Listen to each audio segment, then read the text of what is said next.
Picking up right where we left off, I'm now switching to the red spikes for the rest of the season because I have a usable amount of speed now, and power will let me build up other attributes that are important to us, such as heading ability. We get this minor event at the end of February. It's not that useful to us, but it's welcome regardless because I was just going to have to rest March Week 2 anyway. As for March Week 1, we are playing NAC Breda. It's not going to be a particularly tense league fixture, however, as we've gotten the defender 3-goal lead with 10 men scenario again. So I'm just going to focus on what Binns did this game. Pick up the ball on the right wing, some space but not quite enough. Van Gessel fouls us, however, but the set piece, NAC Breda were on top of it. So a little bit later on, we go down the middle with a one-on-one against Van Gessel, and the technique I use on the training pitch also works in a match, but usable speed does not mean great speed, and it's going to take a little bit longer yet for Binns to become a scoring machine. Back out on the wings then, Binns receives the ball with plenty of space and a target to cross to. It's a good cross, but Kirstens jumps it and Venegor did not try and meet it with his head. And now I'm going to show a Breda corner because there is quite a bit of chaos in this situation. It takes a while for us to collect the ball, but we do manage to clear it in the end. And this in theory was a great through ball for Binns for him to run on goal, but look at that, he's exhausted. We don't have the energy to make any more plays. So as the match ends, it's still 3-0. We still get the win and the 10 relation points. Binns could have played better, but we do get some gains at least. Now here's a post-match event where you can sign autographs with the fans. It's not going to make a difference in this case because it only boosts motivation, but I had to include it for the sake of completion. Our next match is April Week 2 against Udinese from Italy. In the interim, however, it's a return to the skill minigame, but Binns whiffs the trick on our first attempt, meaning I only end up with 2 out of 4 here. On March Week 4, I actually get 2 random events with the manager, the second of which is particularly good as its mental skills. Leadership gets a boost. I am always a game for more leadership. Ego, on the other hand, is something we now have too much of. But I planned for this because this is April and the volunteer event where we get to play football with the kids is a guaranteed event, bringing our ego back down to an acceptable range. My next turn was just a rest turn, so here's our European match against Udinese, and we're getting the same scenario as Feyenoord. Scoreless draw, we go into extra time. Not a lot of time for either side to get a winner, though we did manage it last time. Udinese, however, certainly playing better than Feyenoord.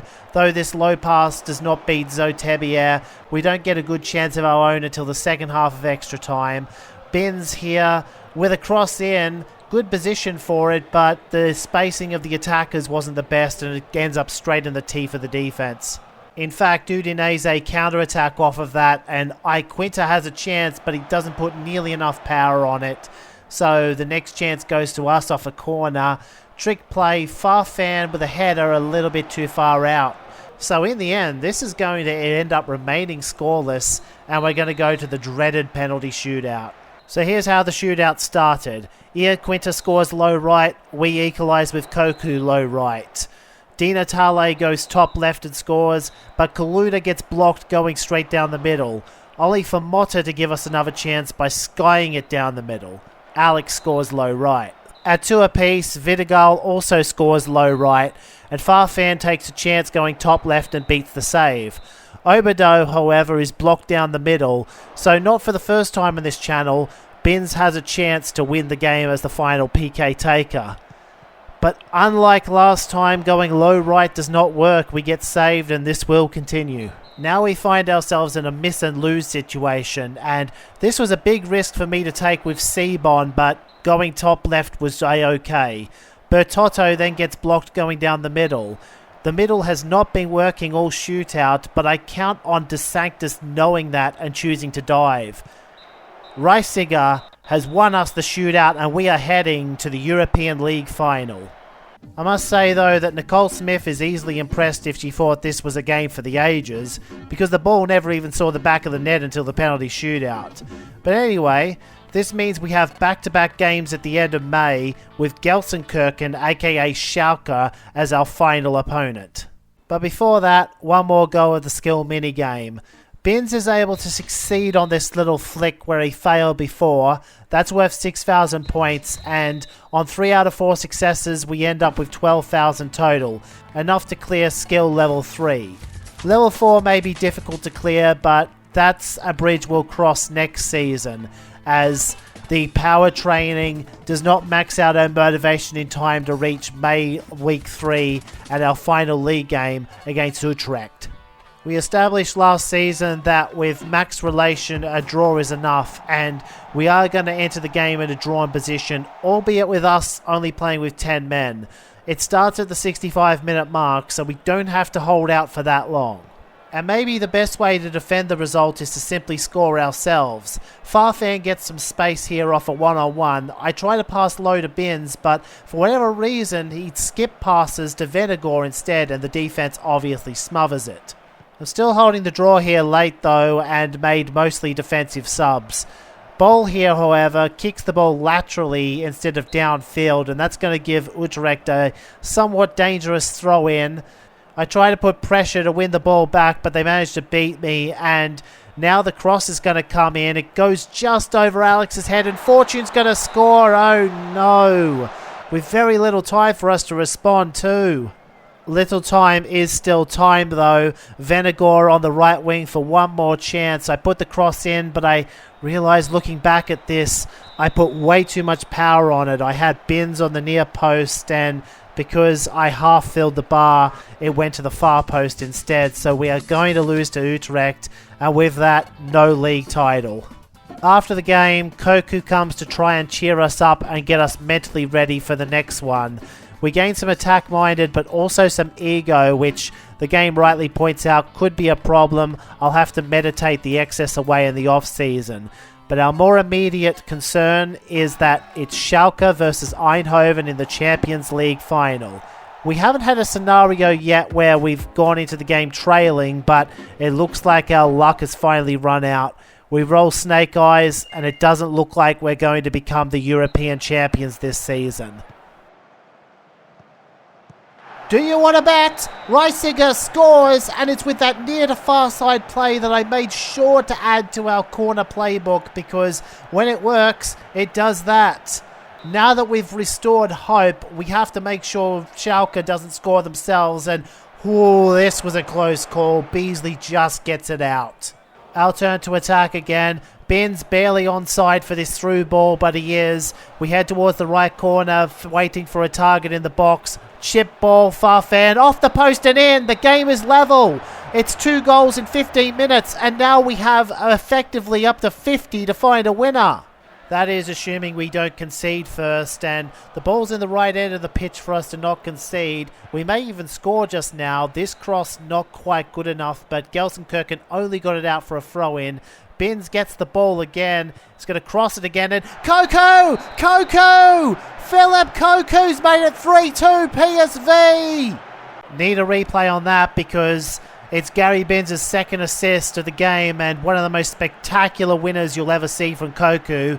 Once again, assuming we don't concede, although Schalke didn't get many chances. This was the best chance they got right at the end of the game. Dangerous ball, but it goes straight to Lamy, and with the clearance, that's it. PSV Eindhoven are the Champions League winners for this season.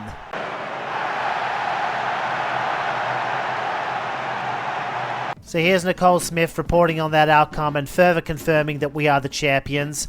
Koku was man of the match. Can't fault the panelists for that. That really was a spectacular goal. Well, here's our off-season interview regarding that, and I go with mostly neutral answers. Our ego doesn't change either way, but we do gain a good chunk of publicity from this. Here are my parameters at the end of the season. My attacking average is lagging a little bit behind, to be honest, but that's something I will be focusing on in Season 3. In this off-season, I want to boost our relationship with Sarah, but successful outings will raise ego, and our ego is already too high, so we need to lower it with meditation first, and now that that's done, I can start taking Sarah out. I already know all of the places that she likes to go, so I should be able to boost her affection level pretty quick. Also, in preparation for Season 3, I want to buy the blue spikes, which will have a positive effect on our attack, and then the turn after that, I take Sarah to another place that she enjoys, in this case the Italian restaurant. Of course, I remember to equip my blue spikes before the new season so I can actually use them, and also the red wristbands. I don't know exactly what they do, which is why I held off on buying them before this point, but it can't hurt to buy them now. And this brings us to the part of the season where we choose where to play next. We are once again considered a free agent, but I think we've got unfinished business here at PSV, so I'll turn down the Boca offer and sign an extension with Eindhoven. July also offers a unique opportunity to go on holiday, so I decided to take Sarah along with me again, build up all of this goodwill so that she doesn't get too upset when I have to start focusing on my football career again. The last thing I want to do for now in regards to Sarah is buy a gift for her upcoming birthday, because I know for an experience that it falls on September and we don't want to ice her out. Going to get a bracelet this season, and we'll try and build up to the more expensive gifts when we have more money to spare. But for now, that is the end of the episode. Hopefully we can win the league title next season at Eindhoven.